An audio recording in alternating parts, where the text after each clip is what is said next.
Hello, hello, hello, friends. Nicholas here with DIVO-Ted Talks, Devoted Talks, depending on how you want to say it, where we take ancient wisdom and practices through a modern lens and experience to help you and those you love in suffering in your personal and greater worlds alike. And I told y'all and promised y'all I would bring the energy, so here I am bringing the energy. Now, have you ever wondered why you can't stop doing that thing you do that tends to always be the thing that causes your problems in your life? Listen in. That's what we're going to cover today. So, why is it that you can't stop doing that thing you do? Well, one, in yoga and Ayurveda and even Hindu tradition, we understand the idea of samskaras. It's these deep grooves that we've gotten ourselves in that we essentially recapitulate all of our actions and behaviors through an energetic locking in system, right? It's kind of like Star Trek, where they lock their sensors in and they engage and whatever. But it's more than that. It's this deep spiritual aligning with certain ways of being that gets so ingrained that it's hard to break free. And so we actually get so much momentum going in one direction that we can't stop doing that thing because it would be almost impossible, because it'd be like trying to stop a train. It gets so much force and so much effort built behind it that, I mean, it would be futile to try to step in front of that or yank it back, right? You might get hurt. In fact, you would get hurt, right? If you try to change a car's direction and speed really quickly, you can end up flipping the car too soon. Waving my hand over my shoulder because it still hurts. Not too bad. It's not as bad as it had been. It's definitely suffering and causing pain every day, but it is better than it was. And so, yay for progress. So I used to describe things that I would struggle with, like burnout or overdoing it or whatever, as running headlong into a wall and then completely falling apart when I did, or completely hurting myself when I did. And it happened in different ways. It didn't matter. It could have been drinking too much. It could be eating too much. It could be a combination of a bunch of different things, including overworking out. But the reason I was doing that was because I was trying to run away from feeling my feelings. And I had practiced running away from my feelings for so long in my life that there wasn't any other option. I had built so much momentum and so much practice and so much habit behind it that it couldn't change. It couldn't shift. It couldn't be anything else. And therefore, I was stuck in a rut, also known as a samskara. And, there's greater ones that are more karmic and more deeply ingrained spiritually and at a soul level. It starts with a V, Visara. I can't remember. No, that was not Visara. I'm not going to embarrass myself by saying another wrong one, but it starts with a V.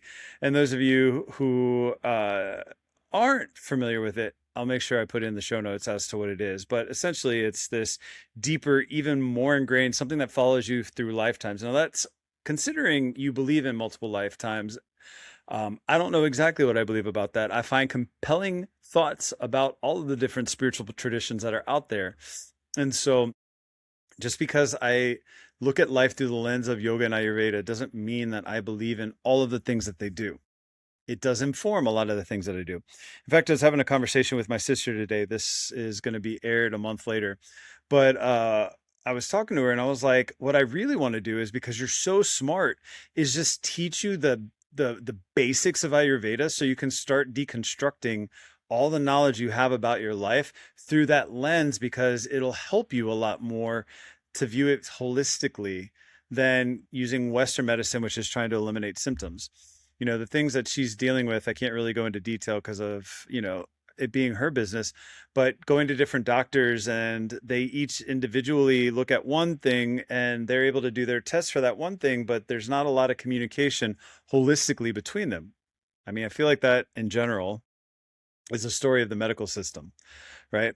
It's kind of like me dealing with this car insurance thing. Like, the car adjuster is not the same as the personal injury adjuster, is not the same as the person that I talked to when I filed the claim. Thankfully, they have a system that communicates well. Our medical system is not quite as sophisticated and intricate as that.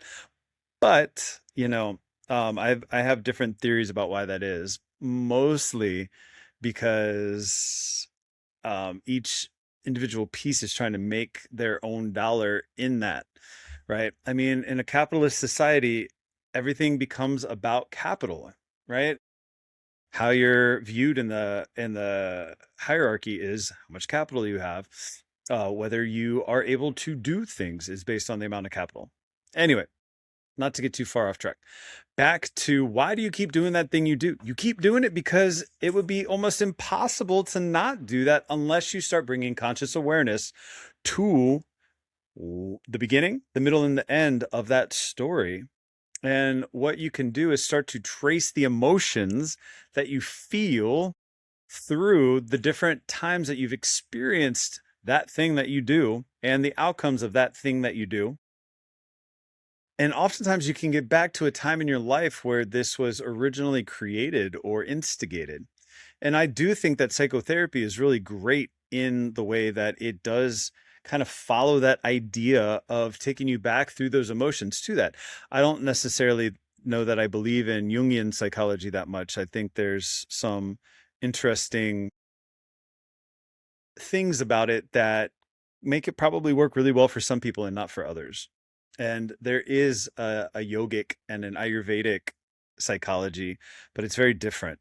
Again, it's based on that holistic and understanding that thoughts become things and emotions become disease if unchecked, or emotions can become all kinds of things in the body if unchecked. And so, what am I trying to say here? I'm trying to say, don't be so hard on yourself, because that thing that you do is a part of who you are. And it's a beautiful part of who you are, because once you can move past it, think about the evolution that you'll have in your life. We're not trying to defeat it like a dragon or a windmill or some quixotic journey that we're on. You're not in some epic battle against yourself. You are looking to meet yourself. And in examining these emotions and examining these times in your lives, you start to relate to yourself more, which inherently is practicing yoga, which inherently helps you move past it, because then you understand it from a deep-seated, subtle position, right? The outside world gives us clues to what is going on inside, but it's truly only in the inside, the inner exploration, that we can understand all of our life. And so what it's doing is saying, look at me, so that you can look in here, or go deeper in here, so that you can come to know yourself more fully. And in knowing yourself, you can then know all of creation. Of course, that can take time. And of course, that can be a process. In some ways and manners, it can happen instantaneously. It can be a miracle, right? A changing from fear into love. I love A Course in Miracles, and I love Marianne Williamson's talking about that. But that's a story for another day. So what am I trying to close this out with?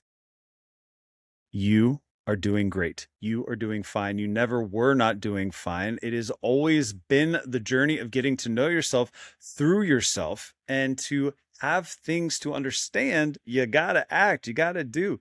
And to try to be perfect is crazy, because what is perfect? It depends on who you ask. So if it's different person to person to person, why are you worried about anybody else?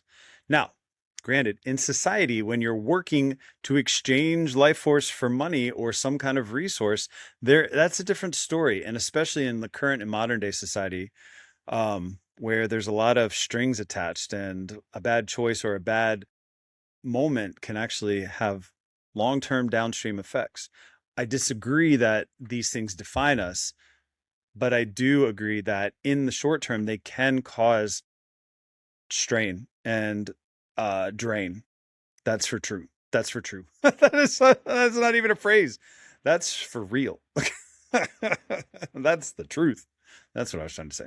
So my friends, why do you keep doing that thing you do? Because you couldn't do anything else. Because if you did or could, you would, but you wouldn't know the difference, because you would be there and not here. And so look at it as a grand opportunity to choose differently the next time, every time that you make that path.